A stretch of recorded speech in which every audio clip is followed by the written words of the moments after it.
আচ্ছা ফারজানা, তুমি তো এই আমি শুনলাম যে একবার আমাকে বলছিলে যে ঢাকায় গিয়ে আন্দোলন করছো, হ্যাঁ? তো এই জুলাই গণ অভ্যুত্থান আমরা যেটা বলতেছি, এটাতে তুমি কিভাবে ইনভলভ হইলা? অ্যাকচুয়ালি আন্দোলন মানে এটা কত তারিখে প্রথম শুরু হইলো, আমরা যদি একটা ক্রোনোলজিতে আসি? এটা হচ্ছে জুলাইয়ের মেবি 6 তারিখ থেকে শুরু হয়, আমার মনে নাই। আচ্ছা আচ্ছা আচ্ছা আচ্ছা, এটা ছোট পরিসরে শুরু হয়। এটা অ্যাকচুয়ালি ওই যে তখন কোথায়? আমি তখনও পার্টিসিপেট করিনি, বাট না আমি চাইতেছি তোমার পার্টিসিপেশনটা। আচ্ছা, আমি প্রথমে জয়েন করি হচ্ছে তারিখটা মেবি 14 তারিখ হবে, জুলাই 14, 13-14 এরকম হবে। ওইটা হচ্ছে আমি প্রথমে শহীদ মিনারে যখন হয়, আমাদের এখানে শহীদ মিনারে এখানে রাফির নেতৃত্বে তখন হচ্ছিল। তো আমি কিছুক্ষণ এখানে থাকি, তারপর বলা হয় যে এই টিমটা 16 শহরে যাবে। দেন আমি ওখানে যাই। 16 শহরে যাও? হ্যাঁ, 16 শহরে যাই। ওইটা ফার্স্ট ডে ছিল আর কি। এরপর আরেকদিন এমন কি হলো যে তোমার কোনো ক্লোজ ফ্রেন্ড, ক্লাসমেট তারা তোমাকে বলছে চল যাই নাকি? ফার্স্ট ডে আমি একা। আমি অ্যাকচুয়ালি দুপুরে খাবার খেতে বের হয়েছিলাম, তো দেখলাম শহীদ মিনারে এটা নিয়ে আন্দোলন হচ্ছে, কথা হচ্ছে, আমি গিয়ে জাস্ট জয়েন করলাম। তো তুমি জাস্ট কোটা বিরোধী এই জন্যই পার্টিসিপেট করেছো, নাকি কেউ কেউ বলেছে যে এটা একটা চান্স যে সরকারের বিরুদ্ধে কিছু একটা করি? হ্যাঁ, মানে না, অ্যাকচুয়ালি এরকম না। শুরুতে তো এটা ছিল না। শুরুতে ছিল যে এটা মানে পিওর একটা কোটা আন্দোলন ছিল একদম শুরুতে। না তোমারই এটা? আমার তো এটাই ছিল যে এটা আমি কোটা আন্দোলনের জন্যই যাওয়া। কোটার বিরুদ্ধে? হ্যাঁ, কোটার বিরুদ্ধে। কজ আমরা জানি কোটা আমাদের কি কি ক্ষতি করছে, আমরা পুরো ওভারঅল আমাদের ইকোনমিতে কি এফেক্ট ফেলছে। তো এই 16-17 তারিখের পর থেকে তুমি কি এভরিডে পার্টিসিপেট করেছো না মাঝে মাঝে করেছো? আমি মাঝে মাঝে পার্টিসিপেট করেছো। ওই যে 16 শহরে যেখানে আন্দোলন হয়েছে সেখানে গেছো? হ্যাঁ, চীন ইউনিভার্সিটির স্টুডেন্টরা মোস্টলি যেখানে করেছে আর কি। হ্যাঁ। তুমি কি আন্দোলনের শেষের দিকে ঢাকায় ছিলে? শেষে আমি ঢাকায় ছিলাম। কত তারিখ থেকে? আমি আমাদেরকে যেদিন হল থেকে বের করে দেওয়া হয় জোর। ও আচ্ছা আচ্ছা আচ্ছা আচ্ছা। তো ওই দিন হচ্ছে আমি ঢাকায় যাই আর কি। আমি অ্যাকচুয়ালি ঢাকায় যাইতে পারি নাই। আমি ওই মনে হয় বেটার হয় আমি আমার পুরো জার্নিটা। Please please please please. আচ্ছা, আমি প্রথমে তো 14 তারিখ জয়েন করি। অ্যাকচুয়ালি ঠিক জয়েন করা বলা ঠিক হচ্ছে না, আমি আন্দোলনে যাই আর কি, স্বেচ্ছায়। কেউ আমাকে বলেনি আন্দোলনে যাও, বাট আমি নিজে থেকেই যাই। কজ এই কোটাটা অ্যাকচুয়ালি আমাদের দেশের যে পরিমাণ ক্ষতি করছে। চট্টগ্রাম বিশ্ববিদ্যালয়ের শহীদ মিনার থেকে তোমার শুরু শহীদ মিনার থেকে। তো ওইটা মেবি 13-14 তারিখ হবে জুলাইয়ের। তো দেন হচ্ছে আমি মাঝখানে 1-2 দিন গ্যাপ দিই। পরে আমি আবার আমার রুমমেট যাচ্ছিল, তো ওই দিন আমি আর যাচ্ছি না। কজ আমি তো সরকারি চাকরিতে আমি যাব না, সো এটা আমার দায়িত্ব না। মানে জব কোটা হিসেবে সরকারি চাকরি করবে না বা বিসিএস এইসব তোমার ফ্যাসিনেশন নাই? তাহলে এতে why did you do it? এটা দেশের স্বার্থে। আচ্ছা। তো কজ ইনডিরেক্টলি এই কোটাটা আমাকে হ্যাম্পার করছে, আমার ফ্যামিলিকে হ্যাম্পার করছে, আমার সোসাইটিকে হ্যাম্পার করছে, আর আমার দেশকে হ্যাম্পার করছে। মোরওভার এটা একটা ইনজাস্ট জিনিস। হ্যাঁ, তো আমি পরের দিন আর যাইনি কেন, আমার একটু রাগ অভিমান হয় আর কি। সেটা হচ্ছে যে অ্যাকচুয়ালি এই সরকারি চাকরির জন্য প্রিপারেশন নিচ্ছে, এইটার পরিমাণটা অনেক বেশি পরিমাণে, বাট আন্দোলনে স্বল্প মানুষ। আর এই স্বল্প মানুষের মধ্যে অর্ধেক হচ্ছে যে কি সরকারি চাকরি চায়, আর বাকি অর্ধেক হচ্ছে আমার মতো যে যারা সরকারি চাকরি করবেই, যাদের খুব সিরিয়াসনেস, তারা কিন্তু আন্দোলনে নাই। কারণ ওরা হচ্ছে কি, মানে আমরা তো এই ভালো মানুষ বলি, আমরা সিজিপিএ দিই, অ্যাকচুয়ালি তা না। ব্যাক বেঞ্চার মানুষগুলো আসলে ভালো মানুষ। তো শোনো, ভালো স্টুডেন্ট হওয়া, ভালো মানুষ হওয়া আর ভালো সিজিপিএ পাওয়া, এগুলো ডিফারেন্ট জিনিস। হ্যাঁ, বাট এই যে আমরা তো এই যে যেহেতু আমি এডুকেশনাল ইনস্টিটিউটে এখন আছি, সো এইখানে এটাকেই মানদণ্ড ধরা হয়, যার ভালো সিজিপিএ সে ভালো স্টুডেন্ট, ভালো মানুষ। অ্যাকচুয়ালি তা না। আপনি যেহেতু সোসাইটি নিয়ে গবেষণা করেন, সো আমি যতটুকু গবেষণা করেছি এই বিষয়টা নিয়ে, আমি এটাই পেয়েছি। অ্যাকচুয়ালি বরঞ্চ ভালো সিজিপিএ যাদের, ওরা হচ্ছে যে কি ব্যক্তি স্বার্থ নিয়ে থাকে most of the time family স্বার্থ নিয়ে থাকে, স্বার্থপর তার এক কথায় বলতে গেলে। কারণ যেই মানুষ দেশের কন্ট্রিবিউশনে অংশগ্রহণ এই দেশ নিয়ে বললে তোমার দিন পার হয়ে যাবে, এবার তোমার আন্দোলনের ইয়াতে আসো। আচ্ছা, তো আমি মাঝখানে 2 দিন আর জয়েন করিনি। তো আমার রুমমেট হচ্ছে যাচ্ছে, তো আমার রুমমেটও সরকারি চাকরিতে যাবে না, বাট ও কি কোনো দল করতো না? ও কোনো দল করে না। তো ও যাচ্ছে দেখে পরে আমার একটু খারাপ লাগতেছে, ঠিক আছে আমি যাই। ও আমাকে বলেনি যেতে, তো ও যখন রেডি হচ্ছে আমি তখন ওর সাথে জয়েন করলাম, গেলাম, একসাথে আন্দোলনে ছিলাম আমরা। প্রথমে ইয়াতে এই 2 নম্বর গেটে ওখানে কিছুক্ষণ আন্দোলন করি, পরে আমরা এই আমাদের দলটা হচ্ছে আমরা ইয়াতে যাই, এই টাইগার পাস ওইখানে যাই, ওখানে সন্ধ্যা অবধি আন্দোলন করি, পরে আমি ব্যাক চলে আসি, ও টিউশনে চলে যায়।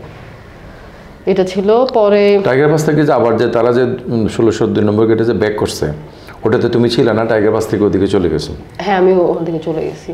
আচ্ছা, এইটা ছিল পরে, এটা মাঝখানে আরো একদিন জয়েন করছিলাম আমি আর আমার রুমমেট 2 জন, আরো একদিন জয়েন করছিলাম, ওইটাতে আবার আমরা ব্যাক করছিলাম। তোমার রুমমেটের নাম? তাসমিন। তাসমিন? হ্যাঁ। ও কোন ডিপার্টমেন্টের? ও ল ডিপার্টমেন্টে। লতে? তুমি তো অ্যাকাউন্টিং এ। তোমাদের সেশন? আমি 16-17 সেশন। 16-17 সেশন। শোনো, আমরা কিন্তু সবাইকে এনকারেজ করছি যে তোমরা তোমাদের পরিচয়গুলো দাও। এমনকি আমি অনেকের পরিচয় নিয়ে ভিডিও রেকর্ড করেছি, কিন্তু সেটাকে পাবলিশ করছি না, মানে আমাদের একটা চ্যানেলে প্রাইভেট করে রাখছি, কারণ একসময় কিন্তু এগুলো খুব ম্যাটার করবে। হ্যাঁ, আমরা এরকম প্রচুর, আমার চাচা মুক্তিযুদ্ধে কত কিছু করছে। হ্যাঁ, সার্জন জরুর লোকের ফ্রেন্ড ছিল ওই যে আগরতলা মামলার, কোনো সার্টিফিকেট নেয় নাই এবং কোনো স্বীকৃতি শেষ পর্যন্ত পায় নাই, কিন্তু এলাকার মানুষ সবাই জানে যে আব্দুল মালেক, মানে উনি দুবাই থাকতেন তখন, দুবাই মালেক বলতো, দুবাই মালেকের অবদান, কিন্তু ওনার ছেলে মেয়েরাও শেষ পর্যন্ত কোনো বেনিফিট পায় না। বেনিফিটের জন্য বলছি না, এটা হিস্ট্রির একটা রেকর্ডের জন্য থাকা উচিত আর কি। আচ্ছা, তো এটা তো ওই দিন গেল। এরপর হচ্ছে আরেকদিন এরপর আমরা আবার জয়েন করব, যেদিন হচ্ছে রাফিকে জোর করে ট্রেন থেকে নামিয়ে তুলে নিয়ে এসো। হ্যাঁ, তো ওখানে রাফির পিছে পিছে মেয়েদের একটা গ্রুপ আসছিল ট্রেন থেকে। হ্যাঁ, এখানে অ্যাকচুয়ালি 2টা গ্রুপ আসছিল। প্রথম একটা গ্রুপ আসে, পরে সম্মিলিতভাবে আরেকটা গ্রুপ আসে। তো প্রথম যে গ্রুপটা আসে ওইটাতে আমি আসি নাই, আমি পরে পার্সোনালি আসি। আমি ওয়েট করছিলাম যে কি হচ্ছে। ছেলেরা কেউ সাহস করে নাই রাফির পিছে পিছে আসতে, কিন্তু মেয়েরা আসছে। হ্যাঁ, মেয়েরা আসছিল, এবং সাংবাদিকদের একটা গ্রুপ ছিল। সাংবাদিকদের গ্রুপ ছিল। তো মেয়েদের প্রথম গ্রুপটা তো আসছে, এখানে প্রক্টর অফিসে ছিল। তো আমি কিছুক্ষণ পরে আসছি, এসে আমি হালচাল দেখতেছি। তো প্রক্টর অফিসের তো অনেক কাণ্ড। তো পরে আরেকটা বড় গ্রুপ আসে। এখন ওই গ্রুপটা আসার সময় ওরা আবার ওখানে হামলার সম্মুখীন হয় শহীদ মিনারে, যেটার ভিডিওগুলো আছে। হ্যাঁ, ওখানে কি ওই ছেলে আহত হয়েছিল, ওই যে মাহবুব? ওইখানে আবার ওই যে বিভিন্ন ডিপার্টমেন্টের হামলা করা একজন ল ডিপার্টমেন্টের ছিল, ওর ফুটেজটা আসছে। তো তখন ও ল ডিপার্টমেন্টে কি হামলাকারী ল ডিপার্টমেন্টের কি নাম? ওর নামটা এনিওয়ে। আচ্ছা, তো কজ হামলাকারী এত বেশি পরিমাণে কয়জনের নাম? মাহবুব কোন ডিপার্টমেন্টে ছিল জানি? সিএসি কত? 20-21। ও মামলার শেষ পর্যন্ত করে নাই না বোধহয়, না যোগাযোগ হয়নি। আচ্ছা, ঠিক আছে। তো প্রক্টর অফিসে পরে মামলা তো আমিও করি নাই আর কি। মামলা করলে তো ইউনিভার্সিটির মোস্ট অফ দ্য টিচাররা থাকবে না, সব জেলে চলে যাবে। কেন শুধু টিচাররা যাবে কেন? কর্মচারীরা আছে না টিচাররা? ওটা বাট ডিসিশন মেকার কারা? কর্মচারীরা ডিসিশন মেকার না। আচ্ছা আচ্ছা আচ্ছা, ডিসিশন মেকার টিচাররা যারা প্রশাসনে আছে। তো তুমি কেমনে বুঝবা যে ওই টিচারটা তোমার করছে হামলার? কেন, প্রমাণ আছে। কি প্রমাণ? কে কি বলছে, কে কি পোস্ট করছে, কে কাকে ইনবক্সে নক করছে, এগুলো সবকিছু প্রমাণ আছে। আচ্ছা, ওরা যে প্রোটেস্ট প্রোগ্রাম করছে টিচাররা আমাদের বিরুদ্ধে সরকারের পক্ষ নিয়ে, সেসব ছবি ওগুলো আছে, বাট ওগুলো তো একেবারে বোল্ড। বাট ওগুলো ছাড়াও পার্সোনালি ডিপার্টমেন্টের ভিতরে কি করছে না করছে, পার্সোনালি কাকে কি বিষয়ে নক করছে, সবকিছু আছে। কল রেকর্ড আছে, তারপর এমনি রেকর্ডিং আছে, হ্যাঁ, স্ক্রিনশট আছে। আচ্ছা, যাই হোক, গেল। তারপরে তো ইভেন এটা ভিসি থেকে শুরু করে একেবারে লেকচারার পর্যন্ত, ঠিক আছে। আর হচ্ছে ওই দিন প্রক্টর অফিসে দেন মেয়েরাই অ্যাকচুয়ালি পরে এই সিচুয়েশনটা কন্ট্রোল করে। তো আমি তখন ওখানে কিছু ঘটনা ঘটে আর কি। একটা মেয়ে হচ্ছে প্রক্টর অফিসে দরজা লাথি দেয়, কারণ অফিসের দরজা অফ করে ফেলে। এখন অফিসের দরজা অফ করতেই পারে, বাট আপনি ভিতরে রাফিকে রেখে আর সব ছাত্রলীগের কর্মীদেরকে রেখে, ছাত্রলীগ বলতে কি সবাই তো ছাত্রলীগ না, যুবলীগ, ওরা হচ্ছে ছাত্রলীগের টাইটেলটা ইউজ করে, ওরা যুবলীগ, তো অছাত্র ওরা, তো দরজা অফ করে দেয়। তো এইটা কেমন, আপনি দরজা কেন অফ করবেন? তো এই আন্দোলনকারী মেয়েদের পক্ষ থেকে একজন হচ্ছে দরজা লাথি দেয়, দেন হচ্ছে যে কি ওখান থেকে লিটন মিত্র স্যার দরজা খুলে বের হয়ে আসেন। তো স্যার হয় একটু রাগান্বিত ভাবেই বের হয়ে আসেন, বাট ফ্রন্টে আমাকে দেখে। তো ওনার সাথে আমার পুরো পরিচয় থাকার কারণে উনি একটু সফট হয়ে যায়, পরে একটু সফটলি সবার সাথে বিহেভ করে। তো তখন হচ্ছে এবার এই যে না ছাত্রলীগ আর নামধারী ছাত্রলীগ, এদের সবাইকে রুম থেকে বের করে দেওয়া হয়। ভেতরে শুধু রাফি থাকে, প্রক্টর স্যার থাকে তখনকার, আর হচ্ছে প্রক্টর বডির কয়েকজন থাকে। তো সেটা একটা খুব সাহসী একটা কাজ ছিল, না হলে তো হয়তো তাকে মানে কিছু একটা করতো। হ্যাঁ, কিছু একটা করতো। আচ্ছা, এটা গেল। তারপরে আমরা একটু কুইক করতে চাচ্ছি, আমরা ঢাকায় যাব কখন? আচ্ছা, তো এরপর হচ্ছে ওই দিন তো আর যারা শহরে যাওয়ার ওরা হচ্ছে পার্সোনালি চলে গেছে, শাটল আর ওই দিন চলে নাই। আর এরপর হচ্ছে এবার হল ক্লোজ করার যে নির্দেশনা আসলো, যেটা এই যে সেন্ট্রাল থেকে আসলো, বাট আমাদের তো স্বায়ত্তশাসিত প্রতিষ্ঠান, সো আমাদের নিজস্ব এই সিন্ডিকেট আছে। তো ওই সময় আবার হচ্ছে টিচারদের আবার ওই যে প্রত্যয় স্কিমের বিরুদ্ধে আন্দোলন চলছে, যার কারণে সবাই তখন আবার কর্মবিরতিতে।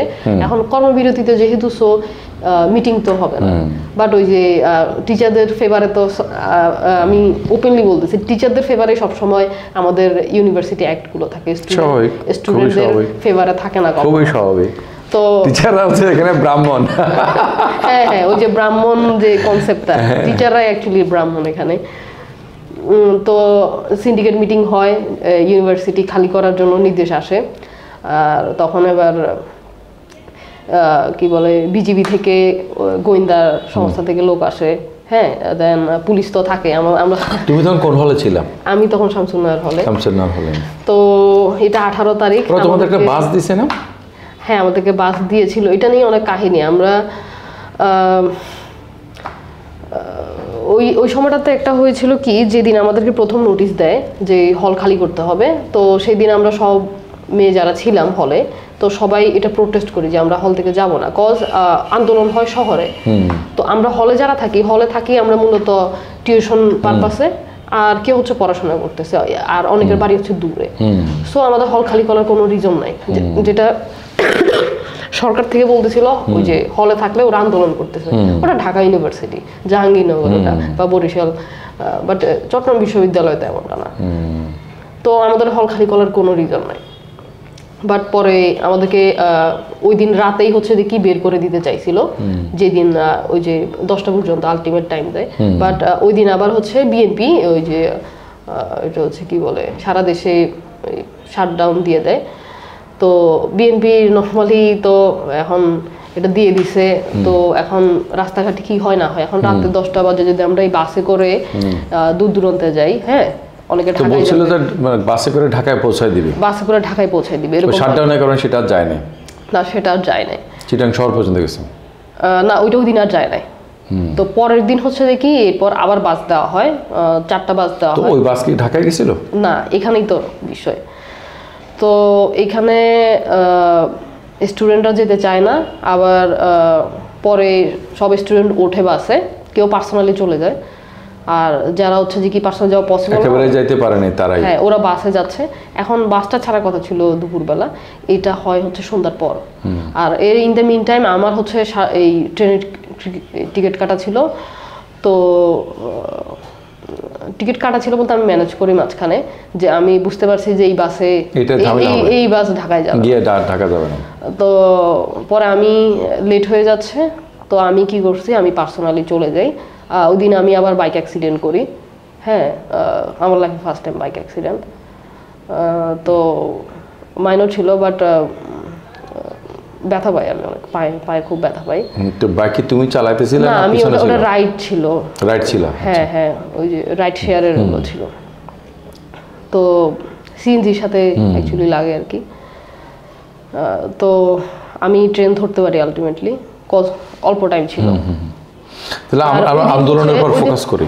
ওই দিন হচ্ছে কি বাসগুলো হচ্ছে ঢাকায় তো যায় না, ইভেন শহরের বিভিন্ন লোকেশনে যে লোকেশনে নামাই দেওয়ার কথা ছিল ওই লোকেশনে নামাই দেয়। ওই বাসগুলোকে নিয়ে জিরো পয়েন্টে ছাত্রলীগের সাথে কি কোনো ঝামেলা হয়েছিল?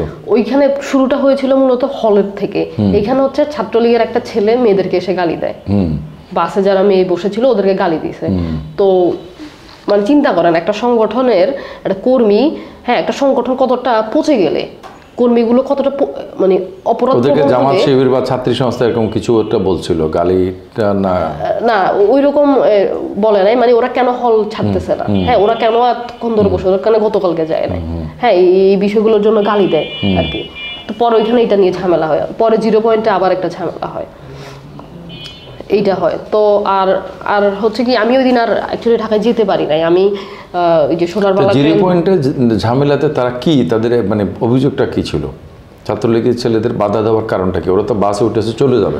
ওইটা হচ্ছে বাস যখন লেট করে ফেলে, অনেকের তো ট্রেনে যাওয়ার কথা ছিল, যাইতে পারে নাই। আমি যেতে পারছি কজ আমি বাইক নিয়ে। তুমি আগেই হয়তো করছো। হ্যাঁ, তো এই আর অনেকের হচ্ছে কি অ্যাকচুয়ালি বাড়িতে কেউ নাই, কোথায় যাবে, অনেকের থাকারই জায়গা নাই, ও কোথায় যাবে। তো এই জন্য অনেকে হচ্ছে কি রেগে ছিল। তো যার কারণে জিরো পয়েন্টে যখন প্রশাসনের টিচারদেরকে পাইলো তখন ওদের উপর ক্ষোভ ছাড়ে মেয়েরা। তো ওই সময়গুলোতেই অ্যাকচুয়ালি এই কেওসগুলো হয়। আচ্ছা, এটা আমাদের আন্দোলনের প্রেক্ষাপটে একটা ছোট ঘটনা, আমরা মূল ঘটনায় যাই। যে তুমি ঢাকায় কখন গেলা ইয়ার পরে, এই ব্যাকেটের পরে, তো ঢাকায় গিয়ে আন্দোলনে কিভাবে জড়িত হইলা? আমি ছিলাম উত্তরায়। তো তুমি কি বঙ্গভঙ্গে ঢুকছো?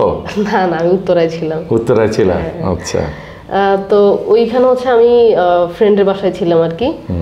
আমি মূলত গিয়েছিলাম ঢাকায় কিছু কাজে, পার্সোনাল কিছু কাজে। দেন আমি ওই সময়গুলোতে আন্দোলন চলতেছে, তো আমার আবার ফ্যামিলি থেকে নিষেধাজ্ঞা ছিল আন্দোলনে জয়েন না করার। আমি মাঝখানে মানছিলাম যে আমি কিছুদিন জয়েন করি নাই, কজ এটা অ্যাকচুয়ালি আন্দোলনটা বিতর্কিত হয়ে গেছিল। হ্যাঁ, তো এই জন্য আমি আর জয়েন করি নাই। বিতর্কিত কেন? বিতর্কিত হচ্ছে এটা তখন ছাত্র আন্দোলন অ্যাকচুয়ালি ছিল না, কোটা আন্দোলন যেটা ছাত্র আন্দোলন ছিল, এটা অ্যাকচুয়ালি ছাত্র আন্দোলন ছিল না, শুরু থেকেই ছিল না অ্যাকচুয়ালি। তো আমি অ্যাজ এ স্টুডেন্ট আমি অনেকগুলো দল করতে পারি, ঠিক আছে। তো আমার দলের পরিচয় আছে, প্লাস আমি তো স্টুডেন্ট, আমি আন্দোলন করতে পারি। কিন্তু এখন আমরা যেটা দেখতেছি যে সেটা অ্যাকচুয়ালি আসলে কতটা কি ছিল, বাট আমি এটার জন্য আফসোস করতেছি না। কজ আমার ওই সময়টাতে আমি যে কাজটা করছি, যে আমার এই দেশের একটা ক্ষতি হচ্ছে, আমার এই মোমেন্টে আমার এটাতে জয়েন করা উচিত। তুমি যে এটার পলিটিসাইজেশন বলছো, এটা কবে নাগাদ আনুমানিক, মানে একেবারে এক্সাক্ট ডেট না হলেও কখন থেকে তোমার মনে হলো যেন এটা ঠিক ছাত্রদের হাতেও নাই আর কোটার মধ্যেও নাই? এটা যেদিন হচ্ছে মুরাদপুরে যেদিন খুব আন্দোলন হয়, এটা আমি যে 16 যে মারা গেল, এটা কি এর পরের ঘটনা না? এটা ওই দিনের ঘটনা, ওই দিনের ঘটনা। আমি ওই দিন বুঝতে পারি 16 জুলাই। ওইটা হচ্ছে কি এই যেটা হচ্ছে একটা ভিডিও ভাইরাল হয় যে ছাত্রলীগের কর্মীদেরকে ভিডিও এই বিল্ডিং থেকে ফেলে দিচ্ছিল। অ্যাকচুয়ালি সিনারিওটা ছিল না, অ্যাকচুয়ালি ওরা ভয়ে ওখানে উঠছে আর ওরা ভয়ে হচ্ছে পড়ে গেছে। কজ ওখানে আমার এই আমি যাদের সাথে ছিলাম ওরা ওখানে ছিল, ওটা নিজের স্বচক্ষে দেখছে। ভিডিওতে অনেক কিছু অনেক রকম দেখা যায়, হ্যাঁ পার্শিয়ালি আসে, হ্যাঁ, বাট ওরা ওখানে ছিল। ঢাকায় যাওয়ার পরে তাহলে তুমি কয়দিন আন্দোলন থেকে বিরত ছিলাম? আমি শুরুর দিকে আন্দোলনে বিরত ছিলাম। আমি জয়েন করি 3 তারিখ আর 4 তারিখ, এই দুদিন। আমি 3-4 তারিখে কি অভিজ্ঞতা তোমার কোথায় হলো? 4 তারিখে অভিজ্ঞতা যেটা হয়েছে, আমি ওই ফ্রন্ট লাইনে যাইনি, আমি অতটা রিস্ক নিইনি। আমি ফ্রন্ট লাইন থেকে একটু দূরে ছিলাম। তো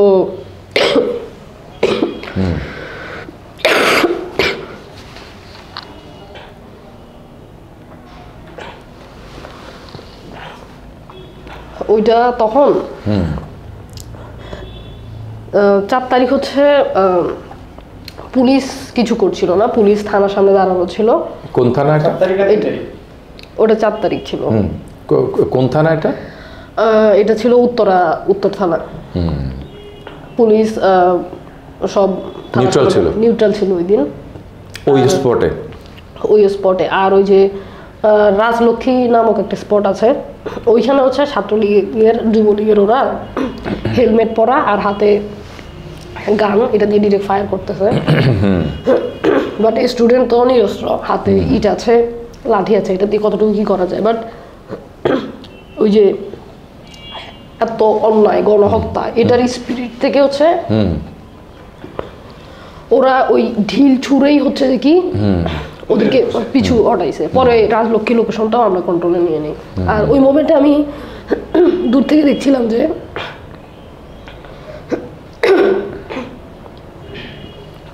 মানে শুধু স্টুডেন্ট ওই আন্দোলনে জয়েন করে নাই, সাধারণ মানুষ যারা হচ্ছে যাদের কেউ নাই, যারা দিন এনে দিনে খায়, ছোট ছোট পথ শিশু। আমি খুব এমনকি গৃহবধূরাও ওইটা ছিল, বাট ওরা ফ্রন্ট লাইনে ছিল না। আমি ফ্রন্ট লাইনের কথা বলতেছি।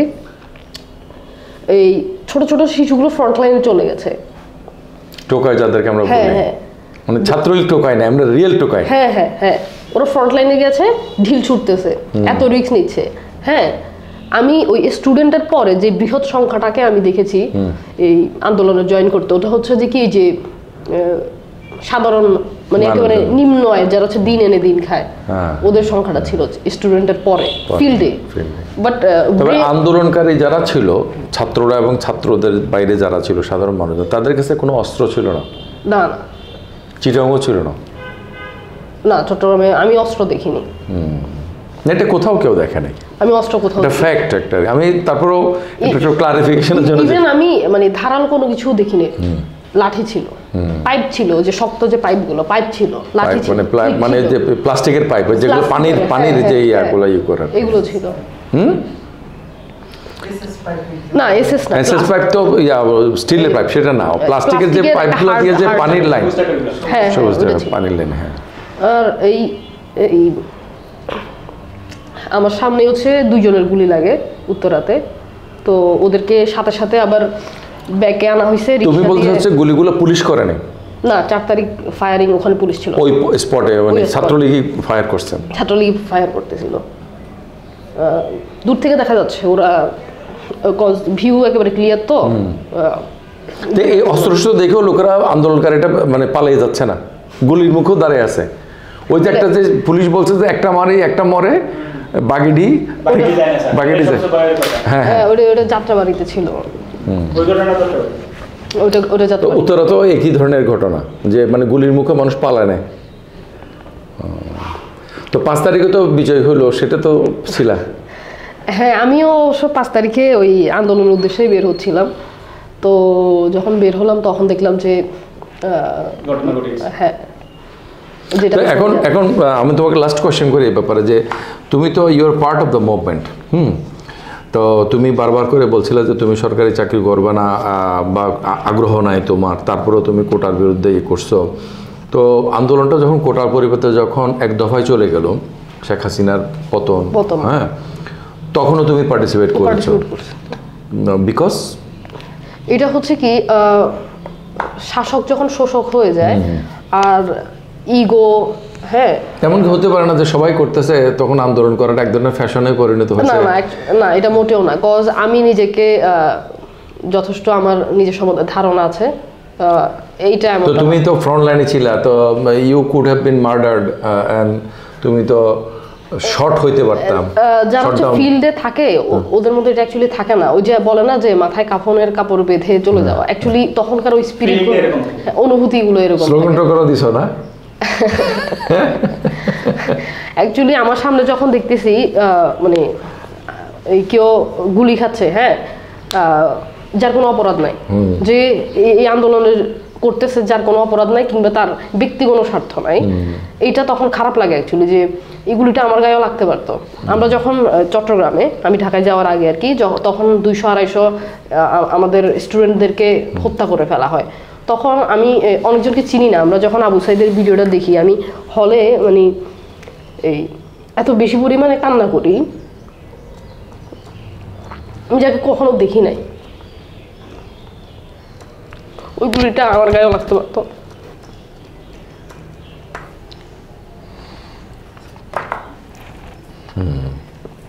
আবু সাইদের মানে হত্যাকাণ্ডটা আসলেই খুব, এরকম তো সবগুলোই। আর হচ্ছে যেদিন হচ্ছে পুরো ঢাকা লক করে ফেলা হয়, যে ওই দিন আমি ওই যে সোনার বাংলা ট্রেনে আমরা হচ্ছে ইয়াতে এই ভৈরব ওখানে আটকা, ঢাকার সাথে সবগুলো কানেকশন অফ করে দেওয়া হয়।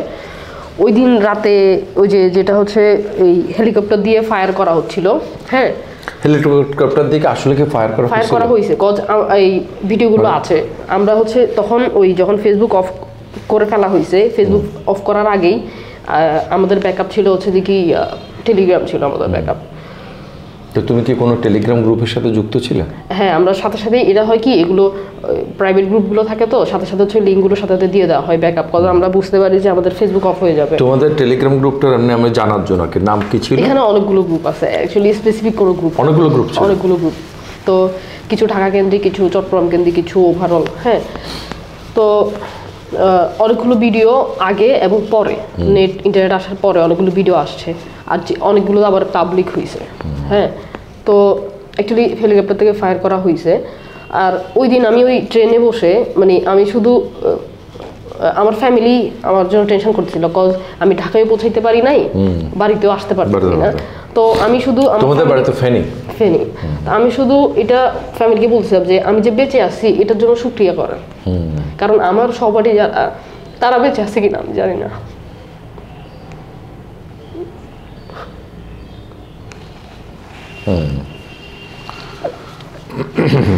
যারা ঢাকায় মুহূর্তে আন্দোলন করতেছে, পুরো ঢাকা ক্লোজ করে দেওয়া হয়েছে, ইন্টারনেট টোটালি ক্লোজ, কিছু জায়গায় ইলেকট্রিসিটি ক্লোজ, ওরা বেঁচে আছে কিনা ওদেরকে আমরা আসলে মানুষ মৃত্যু ভয়টাকে কাটাতে পারছিল ওই ইয়ার সময়, আন্দোলনের সময় মৃত্যু ভয়টাকে কাটাতে পারছিল, এটা হচ্ছে সবচেয়ে বড় জিনিস।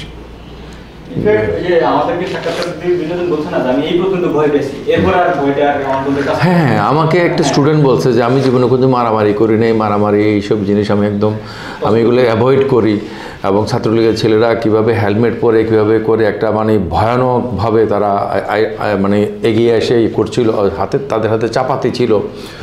তো বলছে যে আমি আসলে এগুলোতে সবসময় আমি যাতে মানে আহত নিহত না হয়ে চেষ্টা করেছি। একটা তারিখ আমার ঠিক মনে নাই, ওর নাম হচ্ছে সাইদ বিন হাবিব, ও ছাত্র শিবিরের ছেলে। ও বলছে যে অমুক দিন আমি ফিল করলাম যে আমার মধ্যে কোনো কাজ করতেছে না, ভয় কাজ করতেছে না। হ্যাঁ, তো এবং এরকম শেষের দিকে আর কি। হ্যাঁ, তো আসলে ওই আমাদের দুর্ভাগ্য যে এটা বিপ্লবের সকল সম্ভাবনা নিয়ে হয়েছে, কিন্তু জিনিসটার বিপ্লব হয় না, একটা অভ্যুত্থানে এটা অনেক হয়েছে আর কি। তা আমি এই ধরনের ইন্টারভিউতে সবসময় যে কথাটা বলি, আমি অনেকগুলো ধারাবাহিক ইন্টারভিউ নিচ্ছি। You are the first girl to give us interview ঘটনাক্রমে। তো সেটা হচ্ছে যে একটা প্রবল ঘূর্ণিঝড় একটা নিম্নচাপে পরিণত হওয়ার মতো, যে একটা বিপ্লবের সম্ভাবনা নিয়ে হয়েছে, কিন্তু এটা বিপ্লব হয় নাই। তো এটা কিন্তু একটা বাস্তবতা যে ফারজানা, বিপ্লবটা কারা করবে? সাধারণ মানুষ। বিপ্লব তো করে একটা বিপ্লবী একটা সংগঠন। এখানে তো গ্রুপ অফ পিপল, তারা বিপ্লব করবে, তারা সংগঠিত হয়, তারা নেতৃত্ব দেয়, এবং স্বৈরাচারের পতন হওয়ার সাথে সাথে তারা নিজেদেরকে রিভিল করে এবং তারা সব কিছু টেক আপ করে। এখানে তো ব্যাপার সেভাবে ঘটে নাই, কিন্তু যে সম্ভাবনা নিয়ে গড়ে উঠছে এটাকে আমরা আরও অনেক ভালোভাবে কাজে লাগাতে পারতাম নেশন বিল্ড আপের ক্ষেত্রে। তো হোয়াট ইজ ইউর এক্সপেকটেশন, যে মানে এক্সপেকটেশন টু হুম, এটাও একটা কথা, কিন্তু এক্সপেকটেশনটা কি? হ্যাঁ, যে কেমন একটা বাংলাদেশ তোমরা চাও? আমরা যে জুলাই আগস্টের বিপ্লবে যা ফেস করেছি, এইটা যেন আমাদের আর কখনো দেখতে না হয়। এটা 2024 সালে এসে মানে তোমাদের লাইফ টাইমে যাতে এটা না আসে। হ্যাঁ, এটা যেন আর না আসে, এই ধরনের এইভাবে গণহত্যা, যেটা হচ্ছে আগে ব্রিটিশরা ব্রিটিশদের সময় করেছে, পাকিস্তানিরা পাকিস্তানিদের সময় করেছে, কিন্তু সেগুলো ছিল বাহিরের শত্রুর সাথে। বাট নিজের দেশের মানুষের সাথে এটা বেশি কষ্টদায়ক। তাহলে এই যে মানে গণতন্ত্রকে হত্যা করেছে, এরকম ফলস ইলেকশন করে এত বছর ধরে ক্ষমতা আছে, এই বিষয়গুলোকে তোমরা আপত্তি সহকারেও কিন্তু টলারেট করেছো। হ্যাঁ, বাট নট দ্য কিলিং। বলতে পারতাম না। আজকে আমি এখানে ক্যামেরার সামনে আমি অনেক কিছু বলে যাচ্ছি, যেটা হচ্ছে আমরা আগে মানে কথা বলা তো দূরে থাক, ফেসবুকে হচ্ছে আমি আমার একটা ফেক আইডি থেকেও একটা কিছু লিখতে পারতাম না, এটা ভয়ের সংস্কৃতি ছিল। হ্যাঁ। তো বিপ্লবের পরে বা মানে আমরা কি কথা বলি 36শে জুলাই, হ্যাঁ, শেখ হাসিনা 36শে জুলাই পালায় যাওয়ার পরে, তো তুমি কি এই এখন যারা অনেক কিছু করছে চড়ছে এগুলোর সাথে কোনোভাবেই জড়িত হয়েছো নাকি তুমি জাস্ট স্টুডেন্ট হিসেবেই আছো? আমি অ্যাজ ইউজুয়াল স্টুডেন্ট হিসেবে আছি আর কি। হ্যাঁ, অনেকেই এই হয়ে গেছে এবং অনেকে যারা খুব সম্মুখ সারি থেকে কাজ করছে, এই যে আমাদের সিয়াম, ওই যে তাবলিগের যে ছেলেটা যে মানে 100 ভাগ কোটা চাই, এটা একটা নিয়ে এসে দাঁড়াইছিল, তারপরে মুক্তিযুদ্ধের 4 জন নাতিকে বিয়ে করতে চাই, নাতনিকে, এরকম করে একটা আছে যে তাবলিগের একটা ছেলে যে দাঁড়াইছিল, না হচ্ছে সিয়াম। আমি সিয়ামকে কালকে না পরশুদিন বললাম যে তোমার নাম তো সমন্বয়কের তালিকার মধ্যে নাই, তুমি প্রথম থেকেই ছিলা। হ্যাঁ, রাসেল প্রথম থেকে ছিল, ওই যে আমাদের রাসেল ছিল, বাট রাসেল হচ্ছে লিডারশিপে ছিল না, লিডারশিপে প্রথমে হচ্ছে রাফি ছিল, বাট রাফির অভিজ্ঞতা কম ছিল, ছোট বয়সে ছোট। হ্যাঁ, তো যার কারণে আর ছাত্রলীগের যে কিছু কলকাঠি ছিল যে লোকেশন চেঞ্জ করা, যে আমরা এখন এই লোকেশনে আছি, ওরা ফেক আইডি থেকে এগুলো বলতো, যার কারণে আমাদের মিসকমিউনিকেশন হয়ে যাইতো, যার কারণে অনেকগুলো দল, আন্দোলনকারী দল হচ্ছে যে কি ছাত্রলীগের হামলার সম্মুখীন হয়। তো পরে গিয়ে হচ্ছে যে কি রাফির পরিবর্তে তখন এবার রাসেল দায়িত্বে আসে, কজ রাসেল বড়, ওর অভিজ্ঞতা আছে। হ্যাঁ, এইটাই ছিল। বাট শুরুতে অ্যাকচুয়ালি আমরা স্টার্টিংটা তো খুব হার্ড হয়, যে করে স্টার্টটা তার অবদানটা বেশি থাকে, লাস্ট অব্দি তো অনেকেই জয়েন করে। হ্যাঁ, আন্দোলনে অনেক বিশ্লেষণ আছে, এগুলো ঠিক তোমার সাথে পার্সোনালি কানেক্টেড না, তবে আমি যেটুকু দেখেছি যে আন্দোলনটা জুনের প্রথম সপ্তাহ থেকে শুরু হয়, ছাত্রদের নেতৃত্বে চলতে থাকে, এর শেষের দিকে একটা ঈদের বন্ধ ছিল, কোরবানির ঈদের। জুলাইয়ের প্রথম থেকে আন্দোলনটা আবার চাঙ্গা হয়, তারপরে জুলাইয়ের 15-16 তারিখের দিক পর্যন্ত এরা আত্মগোপনে চলে যায়, পরে 17 তারিখ থেকে বোধ হয়। ওই যে রাসেল, রাফি বা যারা সমন্বয়ক ছিল, এরপর থেকে আন্দোলনটা ক্রমান্বয়ে বিরোধী দলীয় রাজনৈতিক নেতৃবৃন্দ, বিশেষ করে ইসলামী ছাত্র শিবিরের নিয়ন্ত্রণে চলে যায়। বিএনপির লোকেরও শেষে এটার মধ্যে তাদের মাঠে ময়দানের লোকেরা জড়িত হয়, কিন্তু এখানে আন্দোলনের শুরু থেকে শেষ পর্যন্ত সামনের সারিতে যারা ছিল, ওই যে ছাত্রলীগের ঢাকা বিশ্ববিদ্যালয়ের সেক্রেটারি যে কথাটা বলছে যে এখানে হচ্ছে যে সব এরা বিএনপি জামাতের লোকজন, কিন্তু 20% হচ্ছে সাধারণ মানুষ। তো ওর কথাটা যদি আমরা সঠিক ধরে নেই, এই 20% মানুষ কিন্তু সম্মুখ সারিতে ছিল এবং এদেরকে সামনে রেখেই বাকিরা করছে এবং এরা আসছে বলেই বাকিরা আগাইছে আর কি। তো Farzana, thank you very much that you contributed a lot. আমরাও শিক্ষক হিসেবে আরও অনেক কিছু করতে পারতাম, ব্যক্তিগতভাবে আমি আমার ব্যাপারে আরও অনেকের প্রত্যাশা ছিল, তো সেটা আমি অবশ্য বিভিন্ন সময় নিজেকে করছি, অ্যাপোলজি করছি যে আমি কেন পারতেছি না এটা আর কি। তারপরে অল্প স্বল্প যা করেছি এগুলো নিয়ে লোকেরা অনেকেই আমাদেরকে অনেক ইয়ে করে ক্রেডিট দিতে চায়, কিন্তু আসলে আমরা আরও অনেক বেশি করতে পারতাম আগে। তো আমাদের মতো, বিশেষ করে আমার মতো পরিচিত ব্যক্তি যদি আন্দোলনে, ছাত্রদের আন্দোলনে আরও অনেক বেশি সক্রিয় এবং সম্মুখ সারিতে থাকতাম, রাফি যেটা খুব চেয়েছিল আমি যাতে এটা থাকি, আন্দোলনের শুরুর দিকে সে আমার সাথে অনেকবার যোগাযোগ করেছিল, তাহলে হয়তো আন্দোলনটা মানে অন্যভাবে, এটা যেমন আমরা এখানে শিক্ষক হিসেবে দাঁড়াইছি, আমাদের এটা আওয়ামী লীগের কেন্দ্রীয় যেই আছে ফেসবুক পেজ, সেখান থেকে আমাদের ছবি গোল্লা করে আমার বিরুদ্ধে যেসব অলিগেশন আছে সেগুলো সব তারা প্রচার করছে, আরও বেশি থাকলে হয়তো আরও বেশি হইতো। কিন্তু আমাদের ছাত্রটা রাসেল একবার আমাকে ফোন করছে যে স্যার, ও তো বিবাহিত, ওর বউটাকে আমি মেয়ে ডাকছি মনি, তো বলে স্যার আপনি তো মেয়ের জামাইয়ের কোনো খবর নিলেন না, আমরা তো খুব খারাপ অবস্থার মধ্যে আছি। তো আমি কিছু আর্থিক সহযোগিতা করার চেষ্টা করেছিলাম, কিন্তু আর অনেক বেশি করে থাকা উচিত ছিল। অ্যাকচুয়ালি ওই মোমেন্টটাতে আমাদের শুধু এইটুকু সাপোর্ট দরকার ছিল যে স্যাররা আমাদের পাশে থাকুক, আমাদের সাথে ফিল্ডে আসা দরকার নাই, শুধু আপনারা শিক্ষকরা যেগুলো করেছে আমি সবগুলোতে ছিলাম। হ্যাঁ, এগুলো পরে, অনেক পরে। শুরুতে যদি আমাদেরকে শুধু এইটুকু বলতো যে তোমরা যেটা করতেছো এটা করো, চালাই যাও, আমার সাপোর্ট আছে, শুধু এইটুকু বললেই না আমাদের।